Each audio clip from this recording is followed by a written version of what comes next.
Aloha, beautiful listeners to the Changemaker podcast, and to all of you who are watching this on YouTube. Today, I'm having another special guest with me here on the podcast episode. His name is Federico Petrelli. I've connected with him on Facebook, and I was inspired by his personal life journey and his story because he's also currently a mindfulness coach. And what you are working with your people is really beautiful. So you're not only working on mindfulness and personal growth, but you're also having a dystonia recovery coaching program set up, which I'll be asking you more about later. But first, I want you to know a little bit about him. He has it written out on his website so beautifully. I decided to just read that out to you. So his story is that he was working at the United Nations with a neurological disorder, appended life as he knew it. The plan he had for himself, that life on autopilot, wasn't an option anymore. Bedridden for months at a time, he contorted in painful spasms and wished he was dead. And I can relate to that, by the way, not to the spasms, but to the suicidal aspect of it.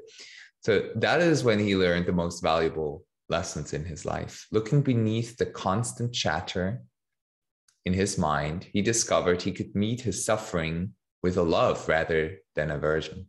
This shift in perspective allowed him to observe and rewire his nervous system, giving him his life back. So his purpose today is to help others on their path to a more present, open-hearted, wholesome life.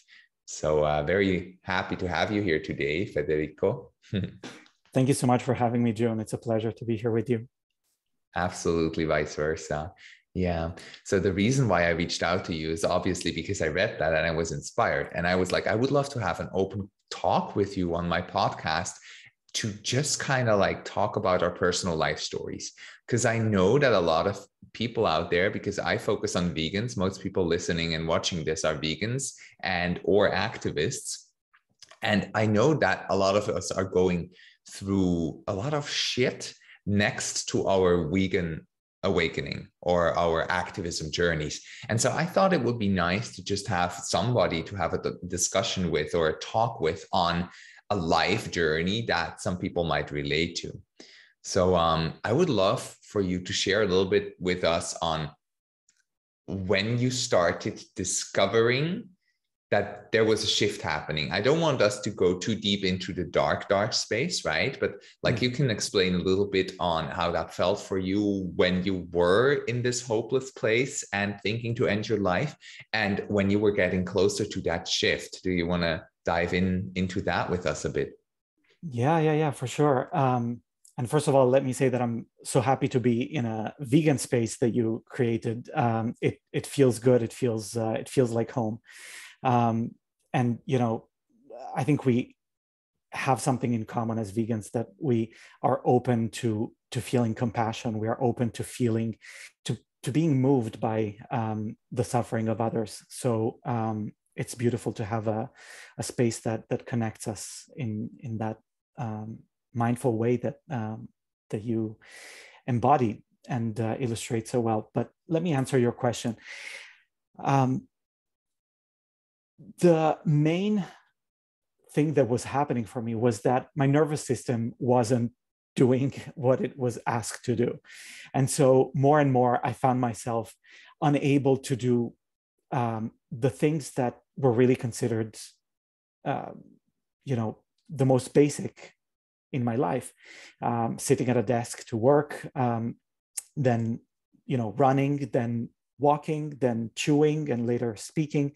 My muscles just weren't responding the way I expected them to. And instead, they were contorting in those painful spasms. And,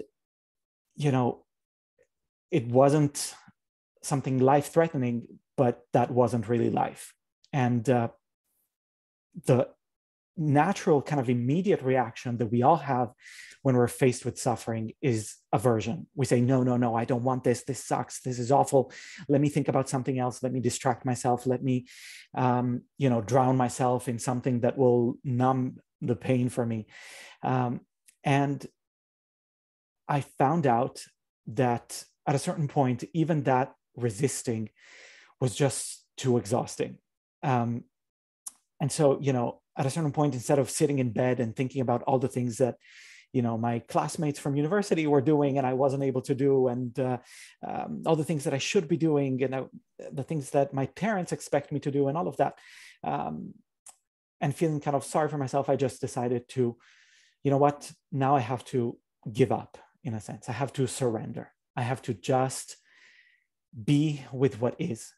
And to my amazement, I discovered that when you surrender, when you open up to your experience rather than resisting it, you can actually begin learning from your experience. You can begin understanding what is going on for you, and a whole space of freedom opens up, because you're able to listen to something deeper, and you're able to respond wisely rather than react through the emotional autopilot that we all develop, growing up and going through life. And that's kind of, the beginning of that spiritual shift, where I really began understanding that the way I was living life wasn't necessarily the only way to do it. And that, again, when you're able to meet your experience with compassion, making space for it, there is transformation that is possible. And so the transformation for me, was multifaceted. First of all, I was able to learn what patterns my brain was using in the way it employed the muscles in the body. And I was able to understand what parts of me were overused, what parts were underused, and slowly downregulate the first and upregulate the second. And if it were installing new softwares in the way I inhabited my own body. And little by little, that ended up being the mechanisms that I used to relate to trauma that I developed over the years, facing homophobia, rejection from family, you name it. And this is the essence of what I ended up offering to people, to clients and students, both through the Dystonia offering. How do I connect to myself so that there is more wholeness? And also to the people that reach me through mindfulness work and meditation instruction and all of this. It's about wholeness. How do I welcome more of my experience with compassion and presence, so that I can be more fully myself, so I don't have to push away the parts of me that maybe I've been conditioned to run away from. Yeah, because all of that is a part of your experience that you're here to experience, right? And I really love the way you say surrendering and accepting that process, accepting that part that's happening right now, and making it an experience, because that's what it is. Like, once we open the door to accept that something is happening to us that maybe doesn't feel likable, maybe it doesn't feel lovable yet, maybe it doesn't feel like we want this right now, if we manage to overcome this thought pattern and just open the doors into that space and are like, okay, well, I might need to lay down for 2 weeks now and don't do anything but look inwards and feel myself. Okay, that might suck because I was planning to do XYZ and this and that. But at the same time, let me open that space. That's where I can also relate to some beautiful experiences, like a mid-ear infection that came from surfing, and it went so deep that when I would touch myself on the bottom of my left side neck, it would hurt like hell. So I went to a retreat space further up in the more midsection of Bali. I live down south now. And it was super calm there in the jungle. And I just laid for almost 2 weeks, and I fasted and I laid and I was breathing and I didn't do shit, if you would call it that. But at the same time, I was investigating and healing, by creating that space. So, so beautiful how you said that. And I believe that a lot of us vegans out there can relate to that from other personal processes, because that's really the door I want to open in this episode here. Is I want to open up that being a vegan and an activist in this world brings its challenges, but it's not the only challenges that it brings. We all have our own crazy, weird, interesting things that are happening, and that we need to have a conversation with somehow, that we need to have a new relationship with, if we want to keep showing up as vegans and activists in this world and keep functioning. We got to open these doors. So I'm wondering, because originally I also reached out to you to talk about our own individual journeys with like coaching. How did we understand that this is an interesting concept, and how did we develop ourselves into this role and create a business like that? Because for both of us, it's based on our own absolute 100% authentic life experiences, right? Like there's a lot of people out there that study stuff like we do and that offer that from study bases, which can be both great or terribly misleading. Same like people like us, can be great or terribly misleading. But what I always really value is when someone like you, Federico, sits in front of me and can tell me, I went through this shit and I figured some stuff out and I experimented it on my own body. And then I figured out that for other people, it functions similarly. So why would I withhold that gift of realization from them? Tell us a little bit about this first moments where you realize, oh, I have this gift, I want to start sharing this. And maybe the moment you signed your first client, maybe the moment the first couple of people came through to you on social media. How was that? Yeah, so that's such a great question. When it comes to neurological disorders, and it goes well beyond dystonia to temporomandibular joint dysfunction and dysautonomia and ALS, a bunch of things. There is this expectation in Western medicine that you go to a doctor and the doctor is going to do something to you and you're going to be better.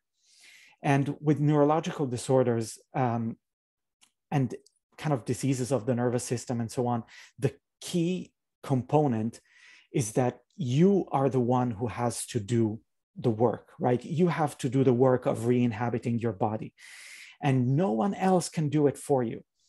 And so we are not ready for this. We're not programmed to think this way. We are not taught to expect that this is a possibility, that when there is a wound, we can actively work to heal it. And a lot of vegans perhaps, came to veganism because of health reasons in the beginning, where they realized, oh, I don't need, a doctor to prescribe 10 different types of medication to bring down my cholesterol and normalize my blood sugar and all of this. And so I realized that there is really a need to help people do the work that I was describing earlier. How do I re-inhabit my body from the inside out? Find out what parts of me I'm shutting out and what parts of me I'm overusing. And no one really offers this. And so in the beginning, I was afraid that people would accuse me of wanting to, make money off of the backs of sick people and things like that. And then at a certain point, I let go of that as well. And I decided to just, post,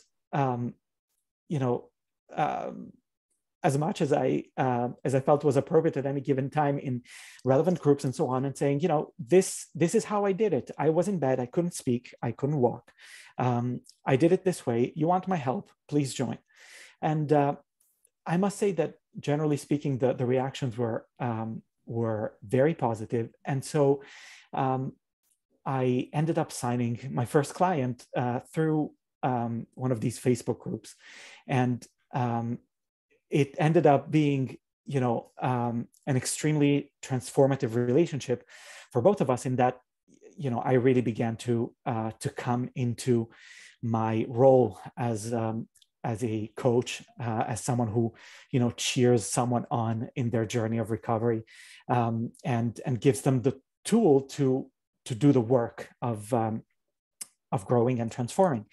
And this person actually ended up moving from France to Canada, where I live right now, Wow. to continue working with me and with some other professionals. But yeah, this is the story. And I think, as you say, when we have a gift, when there is something that answers a need that comes from authentic experience, it often fulfills a niche that is not served by the existing frameworks. And so, if we have it, we need to share it. Oh, amen. If we have it, we need to share it. And I agree so much. And the reason why I wanted to ask you this question and why I wanted to zoom in on coaching in this episode is because I realized for myself that the moment I started engaging more as a coach for people and as a mentor, I also realized that that benefits my own vegan presence, my advocacy, the way I communicate to people. And with that, the way I leave impact as a vegan and as an activist in this world. And so what you just said, if you have it, you got to give it. If you have that gift, you got to share it. And I want us all to just make this shift right now in this moment that you're listening or watching this, of understanding going vegan. It's a transformation. It's not like just, oh yeah, it's a small thing. No, you do that. And then for the rest of your life, that remains a story. People will keep asking us. They do, right? They're like, why did you go vegan? What was hardest to give up? Or I could never, or whatever, And then you're like, well, actually, it is just a shift. You're walking through a process. It is a shift. And as you have walked through that, you have accumulated a sense of wisdom that, again, is a gift to the world. So I started viewing all of the sudden vegans that were sharing their wisdom or that were helping other people transform from non-vegans or not yet vegans into that state of veganism. They're sharing a gift. They're sharing an experience there. And there are people that do that as a professional coaching business. There are activists that do that just from the heart and soul all the time, as much as they can, until they run into a burnout, right?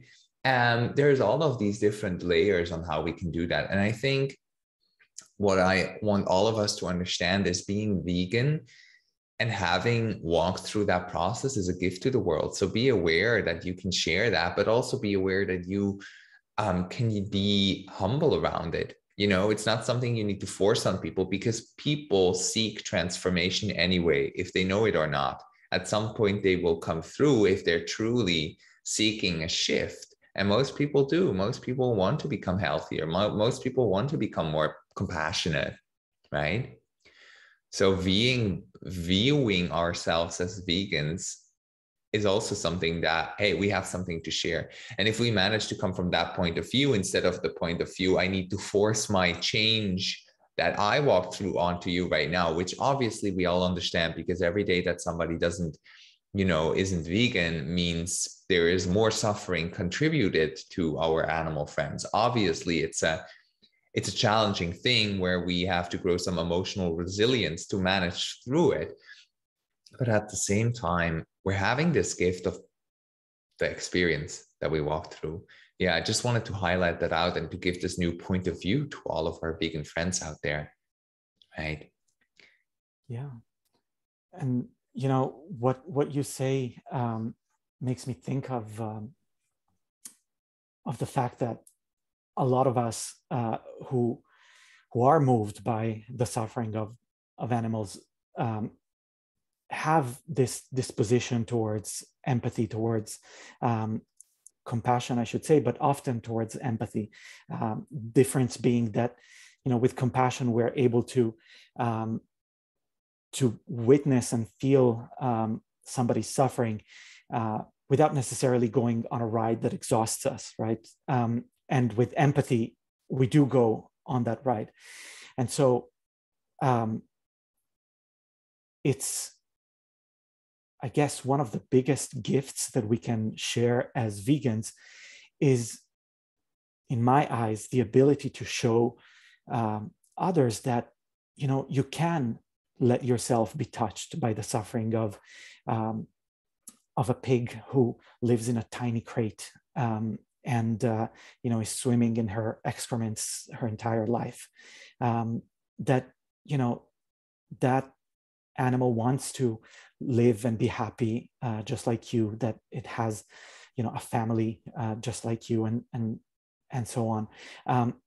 That you can do all of this without being destroyed by the suffering that you witness. And so that training of you know, moving from empathy to compassion and sharing, you know, that, hey, this is how I do it. It can be done.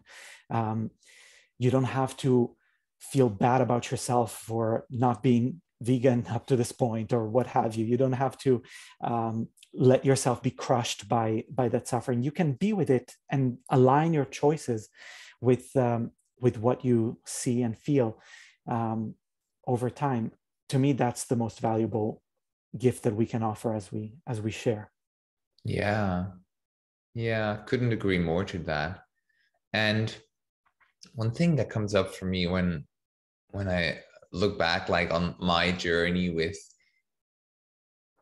becoming vegan and stuff, it's been a long transformation. And I was vegetarian 2.5 years before that, and I had some people around me that were vegan. And I think I told this story before somewhere in a video or something, but I'll keep it short. There was this one vegan who was showing up in my life. He was an activist, and he showed up in an extremely random place. One train all of a sudden stopped. I was on my way back home from work, as all the other 500 people on that train, or even more, you know. And then we stopped all somewhere in the middle of nowhere, and we had to get on buses to get us to the city where the main train station was. And as we were waiting on buses, there was this guy in front of the street doing like thumbs up, you know, like lifting, trying to get a lift. And in Switzerland, you don't see people do that. Everybody is managed, everybody is arranged, you know. And he was kind of like this kind of hippie style, groovy person, mid 40s or something, or mid 30s. I don't even know anymore. Today, he's actually a dear acquaintance of mine, but back then I didn't know him. So I walked up to him and I was like, what you're doing is cool. I'm going to join you. So I did the same thing, because those buses were always full, right? They were always filled. And then the next one, and we waited. All of a sudden we get this lift, and that person picks us up, you know, and then they drive us to the city. And then in that car, we have a conversation. And I was vegetarian, and I was off eggs at that time, off eggs and hardly any milk, because I just kind of like started puzzling the pieces together after 2.5 years of vegetarianism.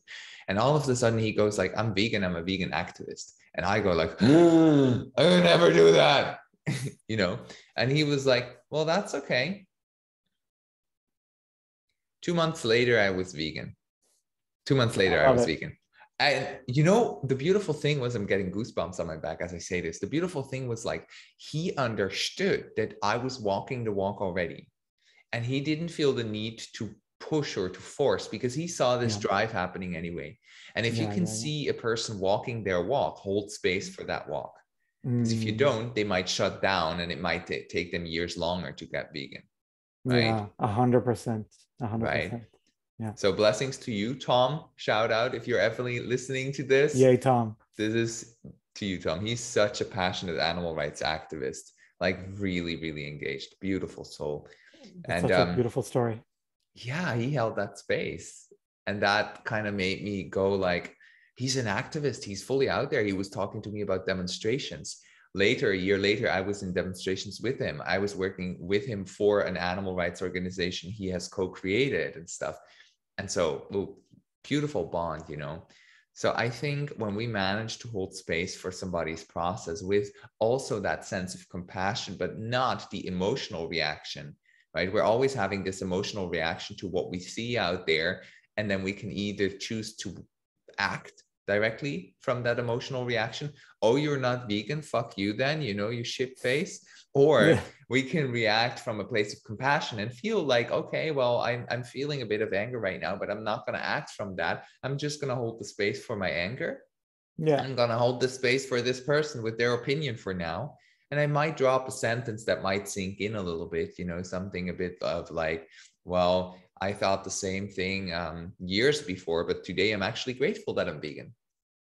And then they're going like, why the fuck would you be grateful for giving up those great foods? And at some point later on, they may be like, oh, I dig it. I get it, So the emotional response, and you said it so nicely, coming from empathy and going from there to compassion. And here's what I think also elevates us as vegans and our impact in the world. When we do that, we make ourselves become capable to stay in it for the long run, right?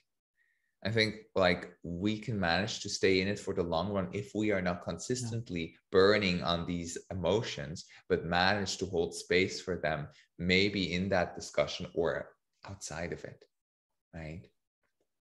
100%. My teacher, Tara Brach, talks about responding rather than reacting. And, that's exactly what you're illustrating here is, okay, I noticed that there is an emotional reaction. I don't have to go with it. I can recognize it. Doesn't mean I have to act on it.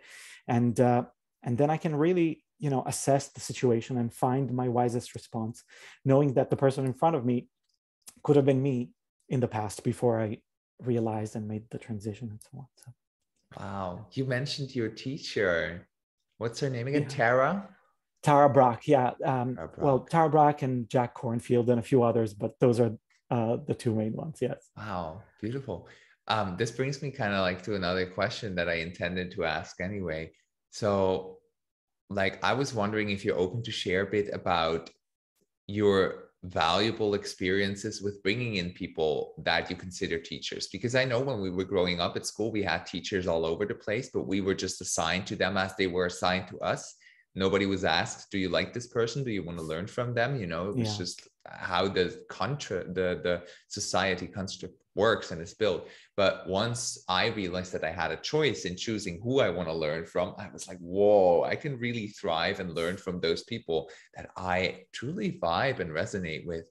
So how was that for you? Let's share a little bit about the first experience you had with being mentored by somebody you chose to be mentored by.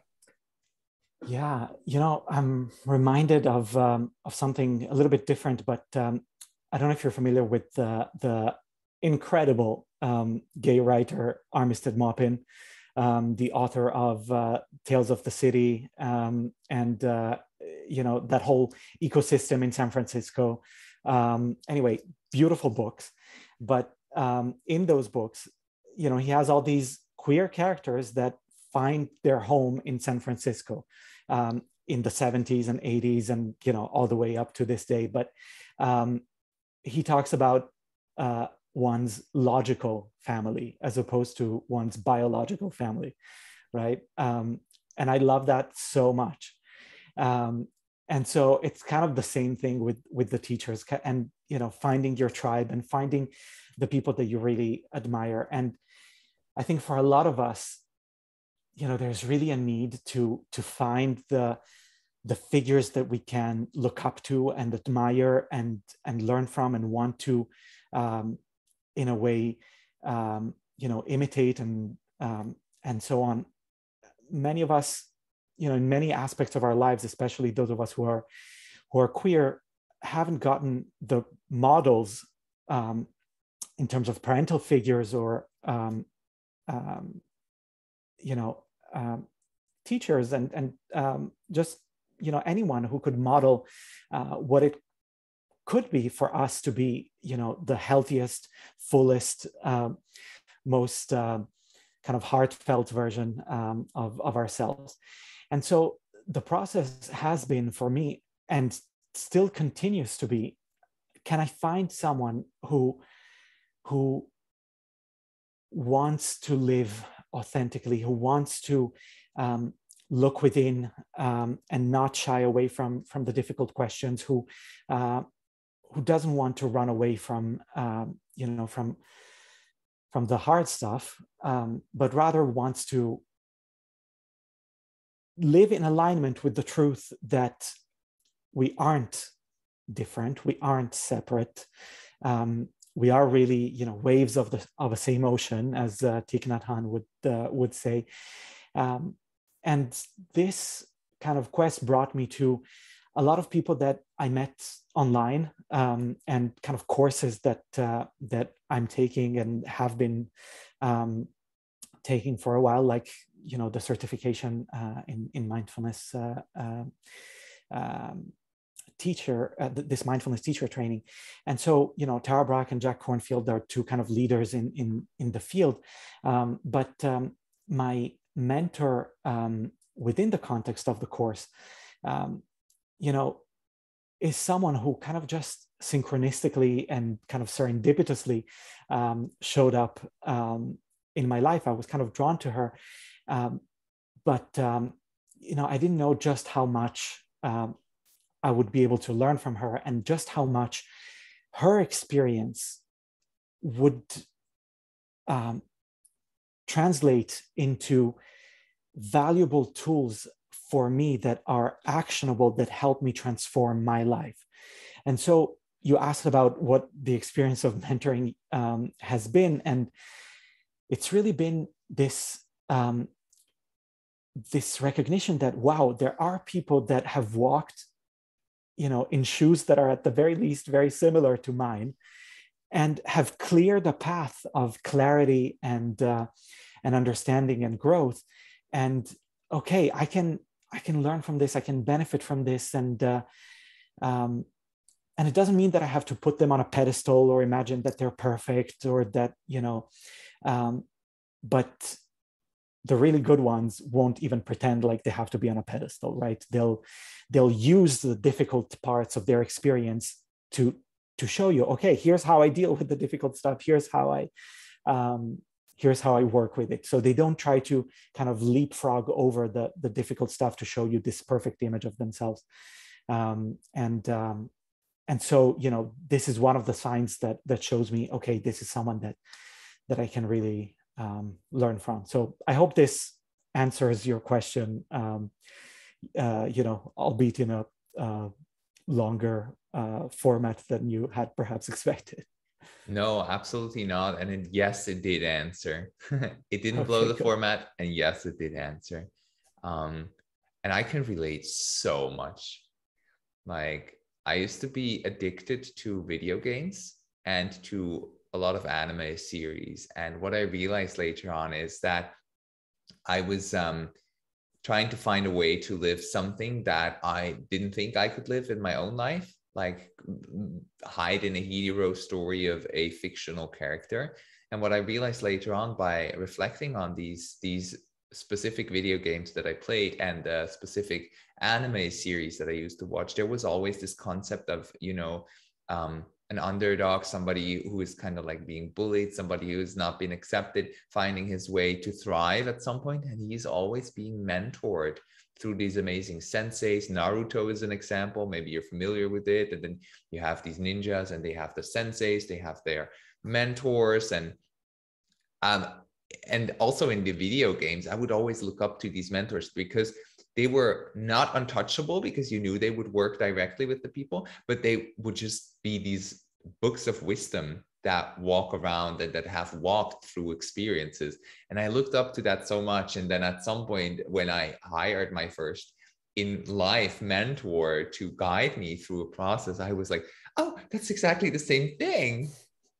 That feels like this really cool feeling that I had every time when I would like play a video game and be like, oh, this is a mentor archetype in that video game. Oh, I have somebody in real life right now. That's cool.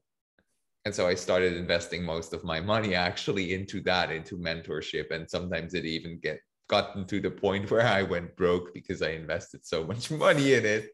I was like, I don't have any money anymore, but I'm learning so many great things. Yeah. And that allows you to make money later, right? Exactly. It allows you to, yeah. Exactly. That's the bigger picture. That's the long run. Yeah.